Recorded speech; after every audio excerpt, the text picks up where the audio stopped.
Oh, say, can you see? Patriotic week here at Queens of the Week. It's 4th of July week, and we're talking about our countries and patriotism and what that means to us. And I am very proud to be an American. I think America is the most beautiful country.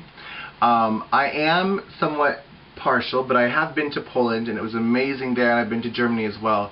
I had such a great time over there, but I am still glad to be an American. I think the best part about America is the fact that we are a free country, and because of that, we have become a melting pot, especially on the border states like Florida. People can, float over in their little canoes and dressers from Cuba, not literally, or, jump the border from Mexico and things like that. But we are a melting pot country, and that makes our country so beautiful. I love living in a state where we have such an eclectic, diverse group of people. It just makes it so much better. I just like it. And it's weird when I do visit up north, and when I travel to Maine or Texas and places that there's actually really tall people. It gags me. I'm like, oh my gosh, somebody's taller than me, and I love it. I like tall guys. Anyways, the only bad thing about our country is that even though we are free and even though we are accepting of all people, gays and lesbians are still second-class citizens. But I do believe that the expiration date on that is nearing, because it's common sense. Just like it was when Christians were pro-slavery and the church and the Bible was pro-slavery, Abraham Lincoln saw that, hello, stupid. It is stupid. Obviously, thank God that ended. And I do believe that gay people will be seen as equals. Soon after our beautiful President Obama was elected, somebody asked me if I could have lunch with somebody dead or alive, who would it be? I think it was a beauty pageant. Was it a beauty pageant? Anyways, I said, if I could have lunch with anybody dead or alive, it would be both President Obama and Abraham Lincoln. Because together, these two men could lead our country in an amazing new direction. I would want President Abraham Lincoln to give Obama the strength and the wisdom that he had facing a nation that was divided. North, South. It was a little more obvious there, pro-anti-slavery. To help him in a nation that is divided, gay rights, anti-gay rights. And how he dealt with the Christians that were pro-slavery and using the Bible as the Bible says, blah, blah. The one thing I learned growing up in church is that no matter who your president is and no matter who your leaders are, you need to pray for them every day. Whether you like them or not, whether you're a Republican and they're Democrat, or you're a Democrat and they're Republican, it doesn't matter. You need to pray for your leaders because they have a major responsibility ahead of them. And therefore, give them your support in prayer. And the second thing I learned growing up in church was that it is not your right. It is your obligation to vote. You have to vote. It's your responsibility. And that's something that I would like to instill and pass on to you, my viewers. Whether you're Republican or Democrat, it doesn't matter. Whether you like whoever you like, it doesn't matter. I'm telling you that it is your responsibility to vote.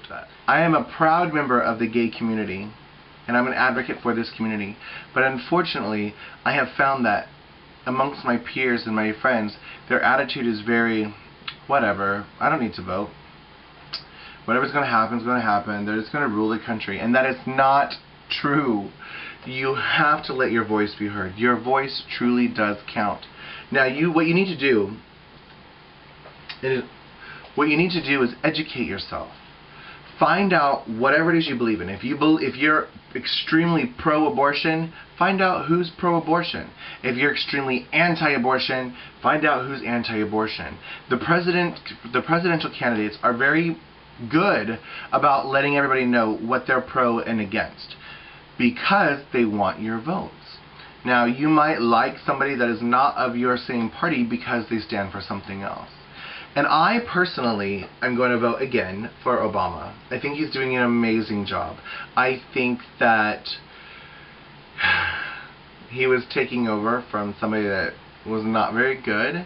And a lot of times And the big thing that I have heard from the people that are anti-Obama is that he promised all this change and nothing happened. But you know what? First of all, you have to clean up a lot of shit before you can actually change. There's a lot more people involved in decision making, is what I'm trying to say.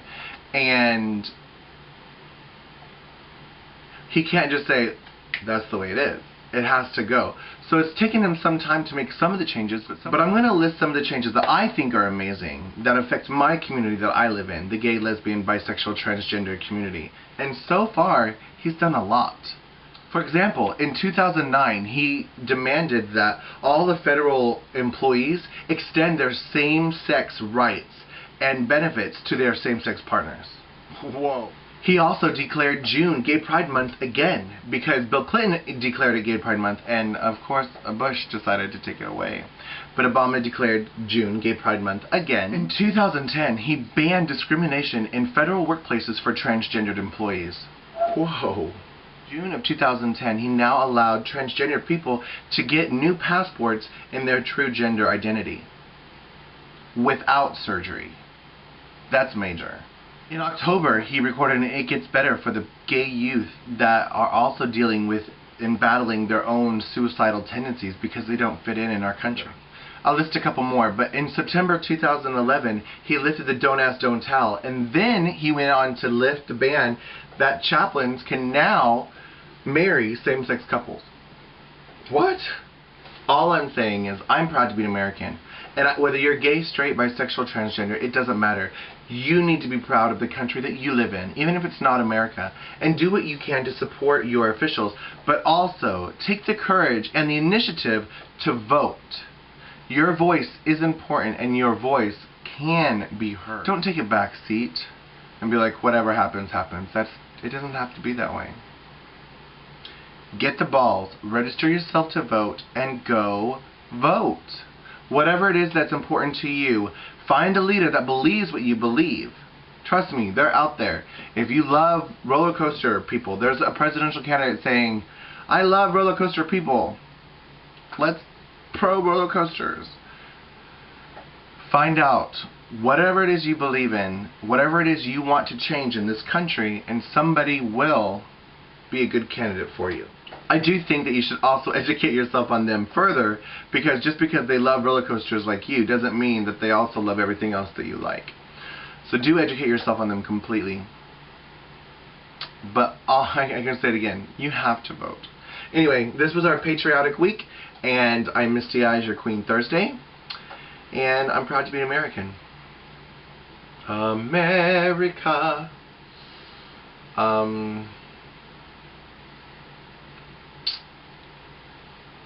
And I'm actually interested to see what Lady P is going to be saying, because she's British. No.